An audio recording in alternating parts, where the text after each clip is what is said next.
Welcome to Persistence Pays podcast. I'm Joe Shaw, author of the book Persistence Pays. Today's conversation is about one of the greatest opportunities available to every business and one of the most misunderstood, technology. Many business owners think they have a people problem. Others think they have a sales problem, but more often than not, they have a systems problem. Their people are working hard. They're just working around inefficient processes, disconnected software, and repetitive tasks that technology should be handling. Here's the truth. Hustle alone doesn't create wealth. Grinding without systems can create burnout.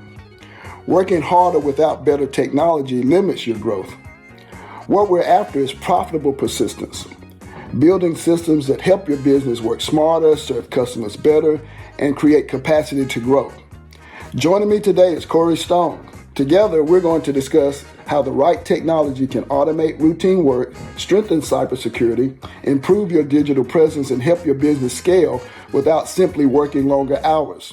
Because persistence builds the business, technology helps you grow it. Corey, welcome to the Persistence Pays podcast. Let's get started. So this evening, and thank you for being here, Corey. Of course, Corey is an excellent IT person. I call him my IT guru. And tonight I wanted to talk about, technology, because a lot of times, people say, well, I'm having technology problems. I need some technology to solve my problems. And so we really want to kind of talk about that, because a lot of times it's not technology, it's they've got a systems problem. And so that's why when we do these analyses, we're not just looking at your technology per se, we're looking at your whole system, because it's a system issue a lot of times. And one of the biggest mistakes businessmen make is believing software is the solution. It might be part of the solution, but software is simply a tool.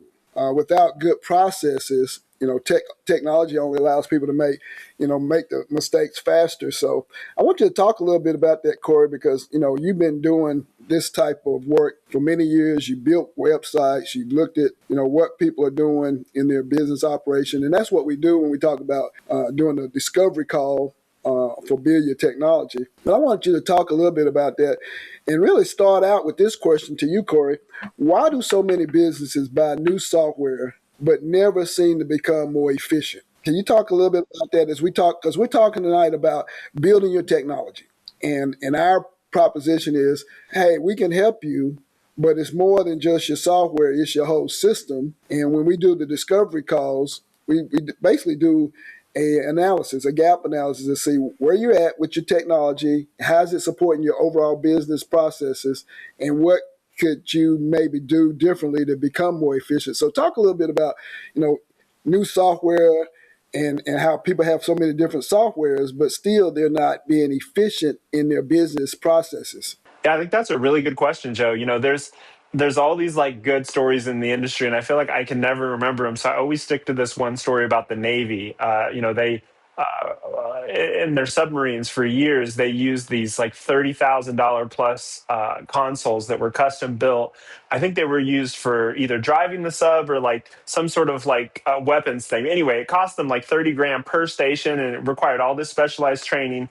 And then they did some studies, and they found out they could use a $30 Xbox controller from Best Buy. People liked it better. They knew how to use it, and they already were familiar with it. And they scrapped the whole thing, and they started a whole new project, and they had a contract, and they just buy these Xbox controllers, and that just solves their problem, you know? And it's such a good example of I think what we do, because you get these businesses that are they're even in this case a large business, but I think it happens at all levels of business, where they get so entrenched in this idea. It's like, oh no, this was the solution, this worked for us. We hear that a lot. This worked for us, or oh, it hasn't broken in a while. How many times you heard that, right? But it's like, okay, maybe it's not broken, but is it optimal though? Like, have you now created this whole system where you have a specialized position that exists, and then specialized training that exists, and then someone has that institutional knowledge somewhere, who's like an inescapably valuable employee, right? If they leave, it's like all that institutional knowledge leaves with them, when in reality there might have existed a better technological solution but you had to be the problem solver. We talk about tools, and I think a lot of people talk about like what AI can do for them or what tools can do for them, and I think that's the right discussion. But you have to remember to be a problem solver, and you have to remember to bring that brain in the on position and really look at these problems for these businesses and figure out what we can really do for them. Because I feel like when that right solution comes along, right, it's like, oh man, not only was it a reduction in cost, but it was more accurate and easier to train and all these things, right, with the Xbox controller. And I feel like that's what we end up doing when we get into these businesses. We always start small with some problem that they bring us. And then, we do the assessment and then we realize, oh, okay, well, actually, you're going to want to sit down with Joe, or you're going to want to sit down with Jonay, or you're going to want to, do something because I've now noticed this thing. And it's like, okay, I'm going to point this out and we're going to talk about it. But here's what we can really do for you. And I feel like that's where we get excited is, we get to that level. And it's so easy. You mentioned software. It's so easy to end up with all these software stacks and all these subscriptions and things. And it's, hey, we also offer software. We also sell things. I think that's what businesses do, right? We're not saying don't buy software or don't sell software or don't build software. That's what I do. That's what we do. But what we're saying is have it fit your business, right? Right. And I think that when we start talking about, when do you need to replace your software, it's when you have a need and the software that you have is not meeting that need. And a lot of the software that you buy, you can't customize it. I mean, it's like, you get it out of the box, you load it, and then you got all these extra features. You got a lot of bells and whistles that you might not even need, but you're paying for. And the things that you may need, you can't customize it. So, that's one of the advantages that we offer. We offer the ability to make sure that we're looking at what you need, what's going to benefit your business from a technological standpoint, and we can look at how we can customize it and make it very unique for your specific needs with your business. And I think that's the answer to when do I need to replace software is when it's not meeting your needs. And of course, my story because I told you that's really how we met. I, I had some software that I had purchased, but it wasn't doing what I needed it to do. And the folks I was dealing with, they weren't really listening to me. They weren't giving me good customer service. I had several different things working together, but it still wasn't working correctly. So when I met you and we start analyzing what I really wanted to accomplish, what software I had, and you were able to say, hey, we can get rid of this, we can get rid of this, we can duplicate this. And at the end of the day, I've got a very comprehensive system that you and I kind of customized and created together that meets the needs of my business. And it actually has launched other business opportunities because of the way we collaborated. So I really thank you for that, Corey. And I just think that what you have done for my business operation is something that other businesses may need those same things. And so if you're out there and you've got, really, if you hadn't looked at your technology in a while, I mean, it's worth it just to get an analysis to say, hey, here's what I'm doing. Is there anything out there that's better? Is there anything I can get rid of? Is there anything I can consolidate? So that's what the discovery session is all about, is to help businesses to really take a look at what you're doing and see how's it working for you. And if it's not, what technology can we bring or what can we do to customize it? We give you a playbook. Here's the playbook of what you might want to do. And you may have people already on your team that can actually implement the tactics, or you might say, hey, I need help. And that's where you come in, Corey. You've been excellent in doing that, for the things that I needed done. Yeah, I appreciate that, Joe. It's been a great journey. I feel like sometimes I look back on it and it feels like we've been friends for a lot longer than it's really been because we've got so much done. I feel like, man, we're just every day getting stuff done. And there's this, the list always gets longer, like they say. But, I think you make a really good point. I always, speaking of things I like to say, I feel like every business I go into, there exists like a spreadsheet somewhere that somehow props up the business. I feel like it's the same in the trades. You're a tradesman, there's always a way that someone does electrical or mechanic work or engineering. Oh, I can make it work. Yeah, whoa. Yeah, I can make it work too, but that's not what we're talking about. I'm talking about safe, working, and functional. That's what I really want. And so sure, there's a way to do it, right? I could do it on an Excel spreadsheet. And I think, and that's the point though, Corey. Technology should support operations, not replace good operations. So if you got a spreadsheet and it's working, how do we now take technology and make that spreadsheet work better for you?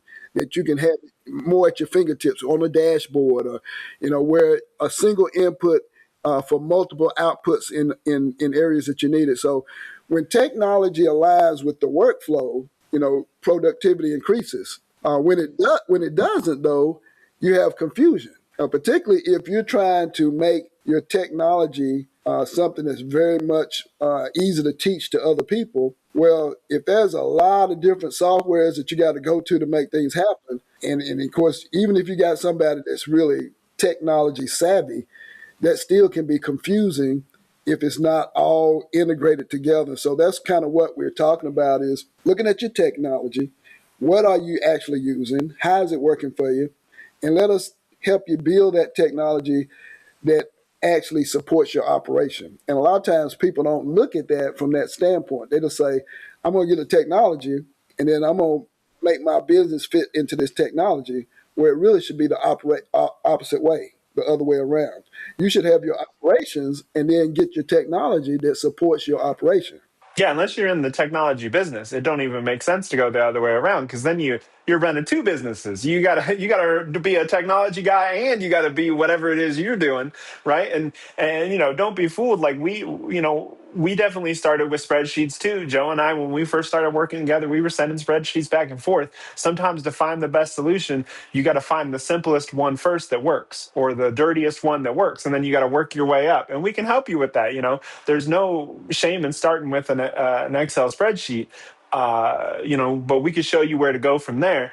And once you're on that path, once you see the value and the return in the information that brings you and how it frees you up to do your business, like Joe said, when you're spending all your times fighting these operational goals and then trying to ask yourself, how do I even answer this question? I don't even know, what my return is on this project, or I don't even know what my investment is in this one. Or if you can't see your business, how are you even making these decisions? You're just kind of, I'll just mark it up 2.5x and ship her out the door, or We used to have a lot of different factors you put on things, but there's a lot of people, I would say, that's in my age bracket that have kind of grew up with computers, but at a point in time where there's so much going on that just having a new set of eyes to say, hey, take a look at what I'm doing with my technology and give me an analysis. I mean, and it's a low price to get that done.